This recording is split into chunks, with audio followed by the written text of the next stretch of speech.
ആദ്യമേ പറയാം, മുത്തശ്ശിമാരും അമ്മമാരും പാചകം നന്നായി അറിയുന്നവരും ഇത് പരീക്ഷിക്കണമെന്നില്ല. ഇത് എന്നെപ്പോലെ പെട്ടെന്ന് തട്ടിക്കൂട്ട് പരിപാടി ചെയ്യുന്ന ബിഗിനേഴ്സിനുള്ള പാചക റെസിപ്പിയാണ്. അത്യാവശ്യം നല്ല ടേസ്റ്റുമാണ്, ഈസിയാണ്.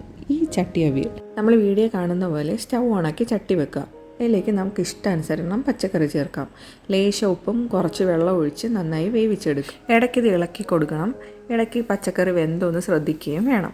ഇനി ഇതിലേക്കുള്ള തേങ്ങാക്കൂട്ട് തയ്യാറാക്കാം. ആവശ്യത്തിന് തേങ്ങ, ഞാനിവിടെ 1 പിടി തേങ്ങയാണ് എടുത്തിട്ടുള്ളത്.